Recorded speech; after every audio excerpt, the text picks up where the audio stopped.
আওয়ামী লীগ জমানাতে জনাব শামীম ওসমান বিভিন্ন কারণে আলোচিত এবং বিতর্কিত নেতা ছিলেন। তার অনেক বক্তব্য কথাবার্তা প্রায় ভাইরাল হতো।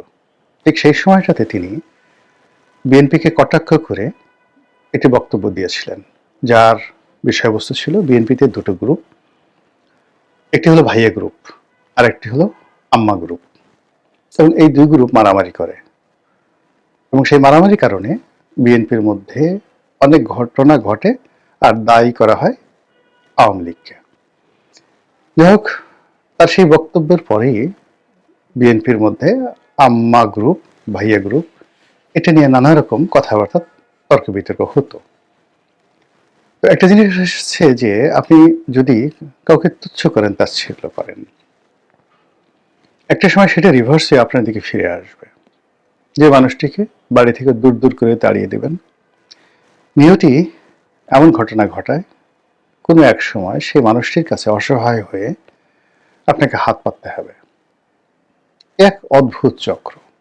এই বাংলাদেশে 15টি বছর ধরে শেখ হাসিনার দুরন্ত শাসন, সেই শাসনে কত কথা, তারেক রহমান সাহেবকে নিয়ে কত কথা, আয় বাংলাদেশে আয়, পারলে আয়, আয় বেটা। তারপর জনাব ডক্টর মোহাম্মদ ইউনূস, তাকে নিয়ে কত তুচ্ছ, কত তাচ্ছিল্য। কিন্তু দেখুন, গত 17 মাসে আল্লাহ কি ঘটনা ঘটিয়ে দিলেন। এখন তারেক রহমান সাহেব প্রধানমন্ত্রী হবেন, ডক্টর মোহাম্মদ ইউনূস প্রধানমন্ত্রীর পদমর্যাদা আছেন, আর আওয়ামী লীগের যে সকল লোক এই দুজনকে নিয়ে নানা রকম কটূক্তি করতেন, তারা এখন কোথায় আছেন? আবার আগামীতে এখন আওয়ামী লীগের যাদেরকে নিয়ে তুচ্ছ তাচ্ছিল্য করা হচ্ছে, তারা যে আবার ফিরে আসবেন না, আবার ক্ষমতায় বসবেন না, এই কথাও কিন্তু বলা যায় না। নিয়তির এই যে চক্র, এটা চলতে থাকে মানুষকে পরীক্ষা করার জন্য, মানুষের ওজন দেখার জন্য, এবং এই পৃথিবীকে ভাব বৈচিত্র্যে অপূর্ব করার জন্য। যা বলছিলাম, ভাইয়া গ্রুপ, আম্মা গ্রুপ।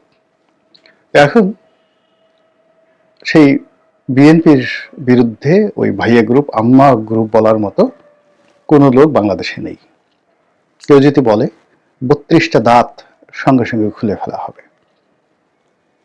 শেখ হাসিনার জমানাতে তাকে নিয়ে কটূক্তি করলে, বঙ্গবন্ধুকে নিয়ে কটূক্তি করলে, এমনকি ছবি আঁকলে ইউনুস চাকরি চলে যেত, অনেক মানুষকে জেলে যেতে হতো। এখন ডক্টর মোহাম্মদ ইউনূস কিংবা তারেক রহমান সাহেবকে নিয়ে কটূক্তি করার মতো কোনো মানুষ নেই। দেখলাম কে যেন কটূক্তি করেছে, কার বিরুদ্ধে যেন করেছে, অমনি পুলিশ তাকে ধরে নিয়ে এসেছে। এটাই বাংলাদেশ এবং এটাই বাংলাদেশের চিরায়ত পরিবেশ। তো এই যে বিএনপির বিরুদ্ধে যে ভাইয়া গ্রুপ, আম্মা গ্রুপ বলা হতো, সেটি এখন বিএনপির লোকজন বলছে কিনা বলতে পারবো না, কিন্তু আলোচনা হচ্ছে যে আওয়ামী লীগের মধ্যে এখন ভাইয়া গ্রুপ এবং আম্মা গ্রুপ চালু হয়ে গেছে। এই যে দিল্লিতে যে পরপর দুটো সংবাদ সম্মেলন হলো, এর মধ্যে প্রথম সংবাদ সম্মেলনটি, সেই প্রথম সংবাদ সম্মেলনটি নিয়ে অনেকে মন্তব্য করেছেন যে এই সংবাদ সম্মেলনের কারণে সাবেক প্রধানমন্ত্রী শেখ হাসিনা ভীষণ রকম বিরক্ত। যারা আয়োজন করেছেন তারা শেখ হাসিনার অনুমতি নেননি, বা শেখ হাসিনা এই আয়োজন সম্পর্কে কিছুই জানতেন না। পরবর্তীতে আরেকটি সংবাদ সম্মেলন হলো, সেই সংবাদ সম্মেলনে শেখ হাসিনার অডিও প্রকাশ করা হলো এবং সেখানে তিনি অডিও দিয়েছেন, কিন্তু তিনি মনে মনে বিক্ষুব্ধ। দ্বিতীয় যে বিষয়টি, সেটি হলো জনাব সজীব ওয়াজেদ জয়ের একটি সাক্ষাৎকার, এবং সেই সাক্ষাৎকারে যখন তিনি তার মায়ের বৃদ্ধ হয়ে যাওয়া এবং একই সঙ্গে আগামীতে রাজনীতি থেকে অবসর নেওয়া, বাংলাদেশে যদি তিনি কখনো ফিরে আসেন তাহলে সক্রিয় রাজনীতি করবেন, এই বিষয়ে তিনি যে সম্ভবত, প্রবাবলি, এই শব্দটি উচ্চারণ করলেন ইংরেজিতে। এটি নিয়ে আওয়ামী লীগের যারা সমালোচক, তারা বলার চেষ্টা করছেন যে সজীব ওয়াজেদ জয় চাচ্ছেন না যে বিএনপি মানে আওয়ামী লীগের রাজনীতিতে তার মায়ের কর্তৃত্ব আগের মতো থাকুক। আরেকটি গ্রুপ বলার চেষ্টা করছে, তারা কোন গ্রুপ আমি ডিটেলস বলবো না। তো তাদের বক্তব্য হলো যে তারেক রহমান সাহেব বাংলাদেশে আসছেন, আসার পরে তার যে জৌলুস এবং তাকে যেভাবে মানুষ বরণ করে নিয়েছে এবং তাকে দেখার জন্য, তাকে রিসিভ করার জন্য যে বিশাল সমাবেশ হয়েছে, এটা দেখে জনাব সজীব ওয়াজেদ জয়ের লোভ হয়েছে, লালসা হয়েছে, এবং তিনিও তারেক রহমান সাহেবের মতো দল করতে চান এবং তিনিও দল পরিচালনা করতে চান। কাজেই তার যারা তরুণ তুর্কি রয়েছে, তার যারা সঙ্গী সাথী রয়েছে, বিশেষ করে আমেরিকাতে যারা আছেন, তাদেরকে নিয়ে তিনি দিল্লি কেন্দ্রিক, শেখ হাসিনা কেন্দ্রিক যে একটা বলয় আছে, সেই বলয়ের বাইরে গিয়ে একটি নতুন বলয় তৈরি করার চেষ্টা করছেন। এ সকল কথাবার্তা আলোচনা হচ্ছে এবং তার থেকেই আম্মা গ্রুপ আর মামা লীগ। মামা লীগ মানে জনাব সজীব ওয়াজেদ জয়কে সবাই মামা হিসেবে ডাকেন। কেউ কেউ জয় ভাই বলেন, কিন্তু বেশিরভাগই তাকে, যেহেতু শেখ হাসিনাকে আপা ডাকেন, এই জন্য সজীব ওয়াজেদ জয়কে মামা ডাকেন। তো আম্মা গ্রুপ মানে শেখ হাসিনা হলেন সজীব ওয়াজেদ জয়ের আম্মা, আর হলো মামা গ্রুপ বা মামা লীগ। এই হলো আজকের বিষয়। এখানে আমার অভিজ্ঞতাটা আমি ব্যক্তিগতভাবে বলি। যারা সমালোচনা করেন তারা করতে পারেন, কিন্তু ক্ষুদ্র পরিসরে হলেও জনাব সজীব ওয়াজেদ জয় এবং শেখ হাসিনা এই পরিবারকে বিভিন্ন অ্যাঙ্গেল থেকে খুব কাছাকাছি দেখার সুযোগ হয়েছে। শেখ পরিবারের অনেকের সঙ্গে হৃদ্যতা ছিল, উঠা বসা ছিল, বন্ধুত্ব ছিল, সম্পর্ক ছিল, ফলে তাদেরকে দেখার সুযোগ হয়েছে। প্রত্যেকটা পরিবারের মধ্যে কিছু অন্তর্দ্বন্দ্ব থাকে, কলহ থাকে, বড় পরিবার হলে সেটা থাকে, কিন্তু রাজনীতির দিক থেকে বাংলাদেশে শেখ পরিবারের যে বিস্তৃতি, এর ধারের কাছে অন্য কোনো পরিবার নেই। পরিবারতন্ত্র যদি বলা হয় তাহলে শেখ পরিবারই বাংলাদেশে আছে, যাদের পরিবারে অন্তত 50 জন লোক আছে যারা সংসদ সদস্য হতে পারেন, হয়েছেন, এবং আজকে থেকে নয়, সেই স্বাধীনতা পূর্ব সময় থেকে। এই পারিবারিক যে কালচার, সেই কালচারে তারা বেড়ে উঠেছেন। এটা বাংলাদেশে অন্য কোনো পরিবারে নেই এই মুহূর্তে। জিয়া পরিবার তো প্রশ্নই আসে না। তো কাজেই শেখ পরিবারের এত বড় একটা পরিবারের মধ্যে কিছুটা দ্বিধা থাকবে, সংকোচ থাকবে, কিন্তু যে জিনিসটি আছে সেটি হলো দিন শেষে তাদের মধ্যে প্রচন্ড বন্ধন আছে, এবং সেই বন্ধনের ম্যাগনেট হিসেবে কাজ করে শেখ হাসিনা।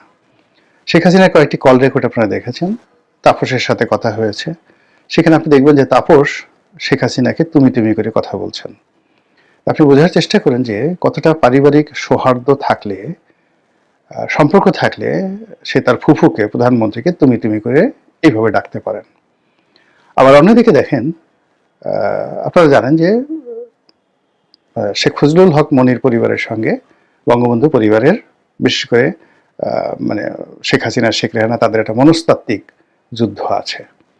এটা স্বাধীনতা পরবর্তী সময় শেখ ফজলুল হক মনির কারণে বঙ্গবন্ধু অনেক কিছু পারেননি। তার কারণে ছাত্রলীগ ভেঙেছে, তার কারণে জাসদ তৈরি হয়েছে, এমনকি বঙ্গবন্ধু হত্যাকাণ্ডের জন্য অনেকে শেখ মনিকে দায়ী করেন। কিন্তু এত কিছুর পরেও সম্পর্কটা কোন পর্যায়ে দেখেন, যে বাংলাদেশ যখন উত্তাল, শেখ হাসিনা ক্ষমতা হারাবেন, তাপস পালিয়ে যাবেন, এটা যখন শতভাগ নিশ্চিত, তখন তাপস শেখ হাসিনাকে দেখার জন্য, তার সাথে দেখা করার জন্য উদ্গ্রীব। বোঝার চেষ্টা করেন। দ্বিতীয়ত, শেখ হাসিনা আবার তাপসের টেলিফোন ধরে প্রথমে বলল, বাবা তুমি কেমন আছো। মানে এই যে বাবা বলে সে ডাকটা দিলেন, তাপসকে বাবা বলে ডাকের মধ্যে আর জয়কে ডাকার মধ্যে কোনো পার্থক্য ছিল না। এটা হলো পারিবারিক বন্ধন, পারিবারিক সম্পর্ক, পারিবারিক লিগেসি, ঐতিহ্য, এবং যেটা শেখ হাসিনা মেনটেন করেন। আরেকটা উদাহরণ দিই। আমাদের ফরিদপুরে সেই সভাপতি ছিল বিপুল ঘোষ, আওয়ামী লীগের সভাপতি, পরে কেন্দ্রীয় আওয়ামী লীগে মানে সে নেতা হয়েছিলেন। তো বিপুল ঘোষ আমাকে একদিন বলতেছিলেন আমার ওখানে, যে 96 থেকে 2001 সনে আওয়ামী লীগ যে ক্ষমতায় ছিল, তখন এরকম কিছু লোক আত্মীয় পরিচয় দিয়ে ঘুরে বেড়াতো ফরিদপুরে। এরকম একজন শেখ হাসিনার আত্মীয় পরিচয় দিয়ে তার তাণ্ডবে মানে রীতিমতো ফরিদপুরবাসী অতিষ্ঠ। কিন্তু কেউ জানে না যে কি ধরনের আত্মীয়, কোন জায়গার আত্মীয় হয়, কিভাবে হয়। কিন্তু ওই যে বলে যে আমি আত্মীয়, কিন্তু কেউ তাকে কোনো কিছু বলতে সাহস পায় না। এর মধ্যে প্রধানমন্ত্রী শেখ হাসিনা ফরিদপুরে গেলেন, সবাই অভিযোগ করলো। অভিযোগ করার পর শেখ হাসিনা স্বভাবসুলভভাবে বললেন যে আমার কোনো এরকম আত্মীয় স্বজন নাই, অন্যায় করলে সবার জন্যই সমান শাস্তির ঠ্যাং ভেঙে দিও। যেই কথা সেই কাজ। আওয়ামী লীগের লোকজন তো বুঝেনি, এই যে শেখ হাসিনা বলছে ঠ্যাং ভেঙে দেওয়ার জন্য 1 মিনিট লাগবে না তার ঠ্যাং ভাঙতে। তো এই কথা বলার সঙ্গে সঙ্গে আবার শেখ হাসিনা থামলো, থেমে ওই তার সাথে তার আত্মীয় নকিব মানু আপনারা মনে আছে নকিব মানু, তো মানুকে তিনি ডাকলেন, যাই মানু এদিকে একটু। তো ওর কাছে একটা লিস্ট ছিল, একটা খাতা ছিল সকল আত্মীয় স্বজনের। তো বলে যে যে নামটার কথা বললো দেখতো খাতার মধ্যে নামটা আছে কিনা। তো পরে দেখা গেল খাতার মধ্যে নাম আছে অনেক দূরের একটা সম্পর্ক। তখন তিনি বিপুল ঘোষ বা অন্যান্য সব নেতাদেরকে বললেন, থাক, মারার দরকার নাই, ঠ্যাং ভাঙার দরকার নাই, একটু বুঝাই শোনাই রাখো।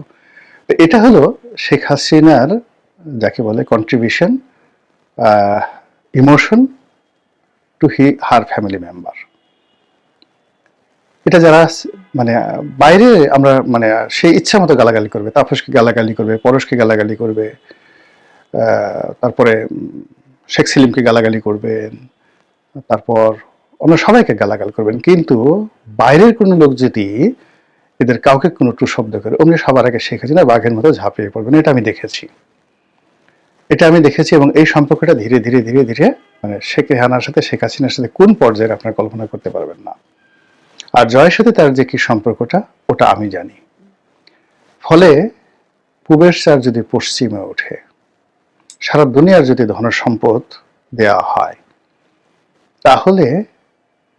তাহলেও শেখ হাসিনা কখনো চাননি যে রাজনীতির মতো এমন একটা ঝুঁকিপূর্ণ পেশায় তার সন্তানরা আসুক। 2009 সালে আমরা অনেক চেষ্টা করেছি। আমরা প্রায় 40 জনের মতো তরুণ সংসদ সদস্য ছিলাম এবং আমি তাদের মধ্যে প্রধানতম ছিলাম। তাপসকে ফ্রন্টলাইনে আনার জন্য, তারপরে জয়কে নেতা বানানোর জন্য আমরা সবাই চেষ্টা করেছি। তখন পলক, শাহরিয়ার এদের উদ্ভবই হয়নি, কিন্তু নেত্রী সেটা চাননি, উনি সেটা পছন্দ করেননি। ইভেন জয়ের সঙ্গে আমরা যখন কথাবার্তা বললাম, জয়ও ঠিক ওরকম সিরিয়াস না।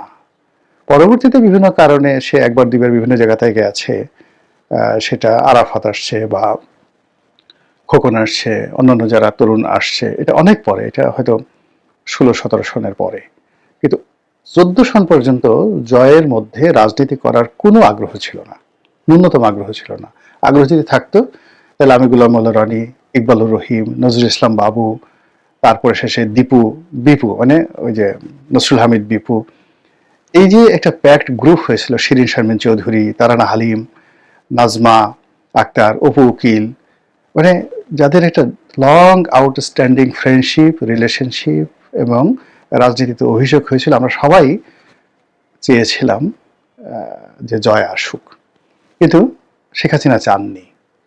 তো কাজে এখানে যে ভাইয়া গ্রুপ, আম্মা গ্রুপ যারা বলছেন, হতে পারে যদি কিয়ামত হয়ে যায়, পৃথিবীর কোনো ন্যাচারাল জাস্টিস না থাকে, কোনো সম্পর্ক না থাকে, এই শেখ পরিবারের মধ্যে অনেক সম্পর্কে